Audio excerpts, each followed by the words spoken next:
দর্শক আসসালামু আলাইকুম।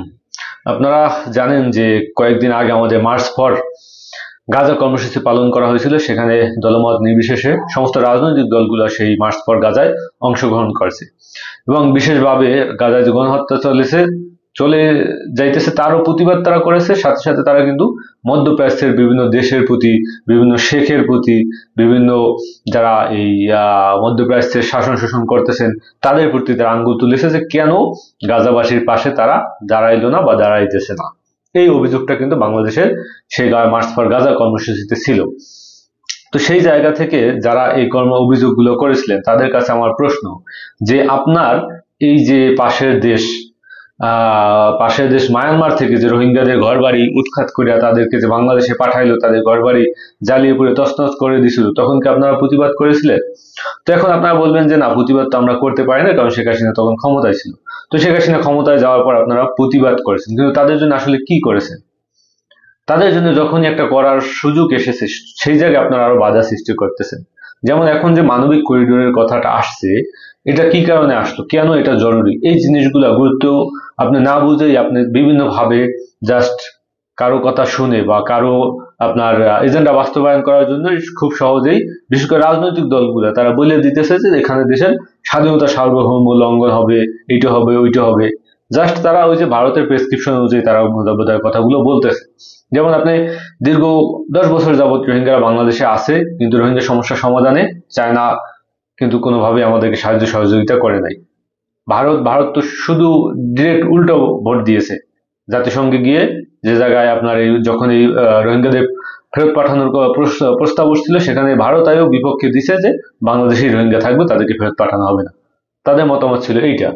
তো সেই জায়গায় আমরা চায়নার কাছ থেকে সাহায্য পাই নাই, ভারতের কাছ থেকেও কোনো সহযোগিতা পাই নাই, বরং আরো উল্টো পেয়েছি। তো এই মুহূর্তে মানবিক করিডোরটা কি কারণে জরুরি, এই জিনিসগুলো আসলে আমাদের মাথামোটা মুসলমানদের বুঝতে হবে। কারণ মুসলমান না, শুধু বাংলাদেশের জন্যই এই রোহিঙ্গারা কতটা হুমকি স্বরূপ আপনি জাস্ট চিন্তা করেন যে আপনি মানবিক করিডোর দিলেন না, না দিলে কি হবে।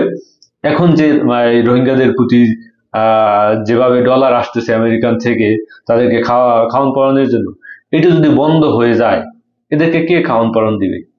বাংলাদেশের কি সেই সক্ষমতা আছে? আপনি মানবিক করিডোর দিবেন না, আপনি এই রোহিঙ্গাদেরকেও খাওয়াইতে পারবেন না, সেই সক্ষমতা নাই, নিজেরাই তো না খাইয়ে থাকেন। তো সেই জায়গায় আপনি এই সমস্যার সমাধান আসলে কিভাবে করবেন?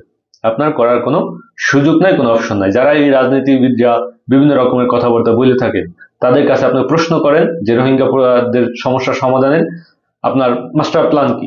সে কোনো একটা প্ল্যানের কথা বলতে পারবে না, পরিকল্পনার কথা বলতে পারবে না। জাস্ট সরকারের বিরোধিতা করার জন্য এখন মানবিক করিডোরের পিছনে লাগছে যে মানবিক করিডোর দেওয়া যাবে না, এখানে স্বাধীনতা সার্বভৌমের প্রশ্ন আছে। আরে ভাই, মানবিক করিডোর দিবে বাংলাদেশ সেনাবাহিনী, সেনাবাহিনী কি না বুঝে না শুনেই দিবে? সরকার চাইলেই দিবে বলে তো মনে হয় না, দিতে পারবে না, কারণ এখানে সেনাবাহিনীর সহযোগিতা লাগবে। সেনাবাহিনী যদি মনে করে যে তারা মানবিক করিডোর দেওয়ার জন্য প্রস্তুত, তাহলে তারা দিবে। সরকার তো চাইলেই দিতে পারে না, তাই না? তো এখানে সেনাবাহিনী এবং সরকার সম্মত হয়েছে, তারা মূলত যে মানবিক করিডোর দিতে তারা আপনার রাজি আর কি। এখনো কোনো চুক্তি হয় না, সেটা চুক্তি হইলে তখন বোঝা যাবে যেখানে কি হবে কি না হবে। এখন যে প্রশ্নগুলো রাজনৈতিক দলগুলো তুলতেছে যে এখানে মার্কিন সাময়িক ঘাঁটি হবে, তো মার্কিন সাময়িক ঘাঁটি হলে সমস্যা কি? পৃথিবীর বিভিন্ন রাষ্ট্রে আপনার কাতারে রয়েছে, সৌদি আরব রয়েছে, আপনার বাহরাইনে রয়েছে, তারপর আপনার সিরিয়ায় রয়েছে, পৃথিবীর বিভিন্ন রাষ্ট্রে মার্কিন ঘাঁটি রয়েছে। তো তারা কি করতেছে? ফিলিপাইনে রয়েছে। মার্কিন ঘাঁটি কোনো সমস্যা না, কারণ মার্কিন ঘাঁটি কেন করে? যে তারা দেখাইতেছে যে আমরা বিশ্ব শাসন করতেছি, আমাদের ছোট ছোট ঘাঁটি বিভিন্ন জায়গায় জালের মধ্যে জড়িয়ে থাকবে। এটাই হলো জাস্ট লোককে দেখানোর জন্য, বিশ্বকে দেখানোর জন্য যে আমি কিন্তু আছি। এই হইলো তাদের যে আমি বিশ্ব শাসন করি, আমি আছি। কিন্তু আপনি কখনোই হিস্টোরি পাবেন না যে এই যে সৌদি আরব বা বিভিন্ন দেশে যে মার্কিন ঘাঁটিগুলো আছে, ওই সরকারের বিরুদ্ধে গিয়ে তারা কোনো কাজ করেছে? কোনো কাজ করে নাই। সরকারের যদি আজ থেকে কাতার সরকার ঘোষণা দেয় যেখানে যত মার্কিন ঘাঁটি আছে এগুলো উঠিয়ে নিয়ে যেতে হবে, তারা কিন্তু উঠিয়ে নিয়ে যাবে। এভাবেই তারা কিন্তু করে এবং এভাবেই তার বিশ্বাসযোগ্যতা অর্জন করেছে। তো সেই জায়গায় এখন বাংলাদেশে কি মার্কিন ঘাঁটি হইতেছে? বাংলাদেশে তো ভাই মার্কিন ঘাঁটি হইতেছে না। এটা যদি মার্কিন ঘাঁটিও হয়, সেটা হবে কোথায়? মায়ানমারের ভূখণ্ডে, সেটা হবে রাখাইনদের ভূখণ্ডে, যে রাখাইনদের যেই জায়গাটা দখল করে আছে। তো রাখাইনদের সাথে ওখানে যদি মার্কিন ঘাঁটি হয় এবং সে মার্কিন ঘাঁটি যদি হওয়ার পর যদি বাংলাদেশের রোহিঙ্গাদেরকে যদি প্রত্যাবর্তন করা যায়, মার্কিনীদের সহায়তায়, আপনি রোহিঙ্গা সমস্যা মার্কিনীদের সহায়তাই করতে হবে, জাতিসংঘের সহায়তাই করতে হবে। দিস ইজ দ্য রিয়েলিটি, এর কোনো বিকল্প কোনো পদ নাই। তো এখন সেই মুসলমানদের যে বাড়ি ঘর, তারা যে দীর্ঘদিন যাবৎ সেখান থেকে প্রতারিত হয়ে তারপর সেখান থেকে বিতাড়িত হয়ে আসছে, এই মুসলমানদেরকে সেখানে পাঠিয়ে তাদের ভূমি ফিরিয়ে দেওয়া বাংলাদেশের মুসলমান হিসেবে আপনাদের দায়িত্ব। এটা আপনি করবেন না, আপনি শুধু সৌদি শেখের দোষ দিবেন, নিজের দায়িত্ব পালন করবেন না, তাইলে তো হবে না রে ভাই। তাদের সমাধান কি আপনি বলেন? হয়তো বাংলাদেশে আপনি তাদেরকে নাগরিকত্ব দিতে হবে, না হয়তো তাদেরকে ফেরত পাঠাইতে হবে।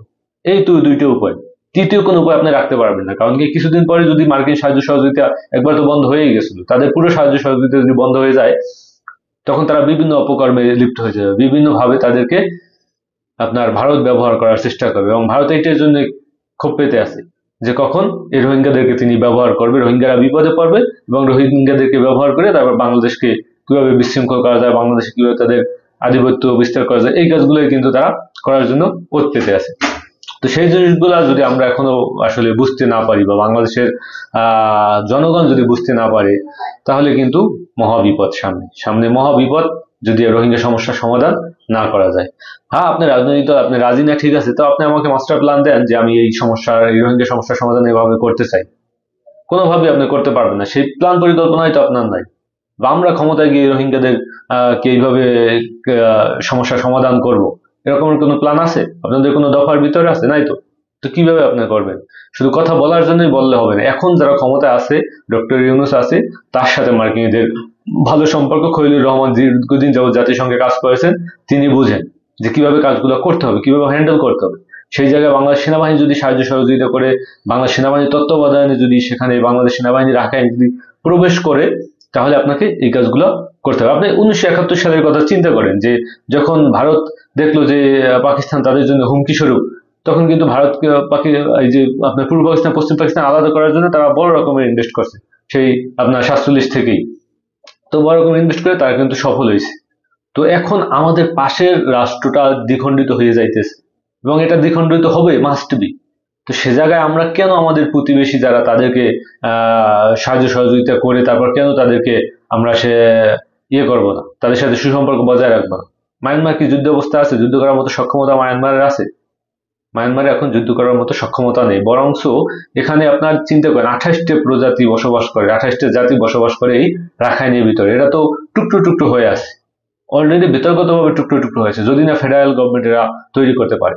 রাখাইনের সমস্যা সমাধানের একটাই উপায়, সেটা হলো ফেডারেল গভর্নমেন্ট তৈরি করতে হবে।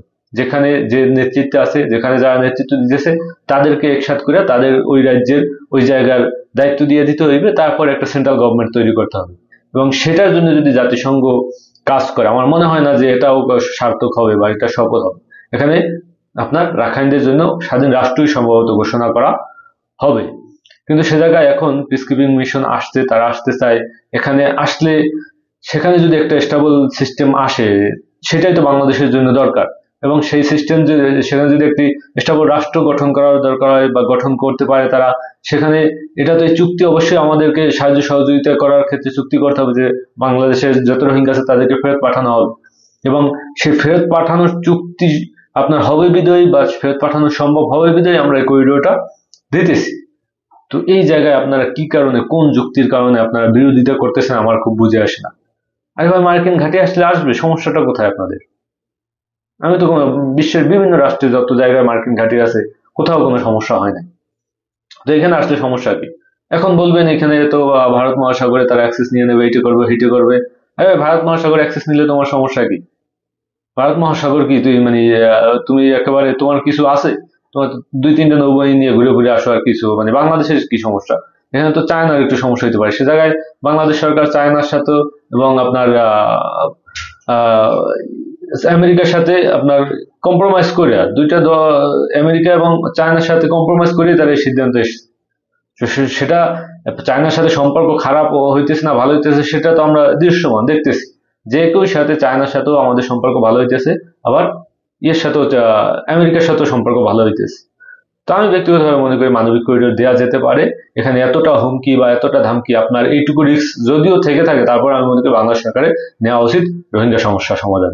মুসলমানদের স্বার্থে এবং রোহিঙ্গাদের স্বার্থে, রোহিঙ্গাদের ভূমি ফিরিয়ে দেওয়ার জন্য এই কাজটা করা উচিত বলে আমি মনে করি।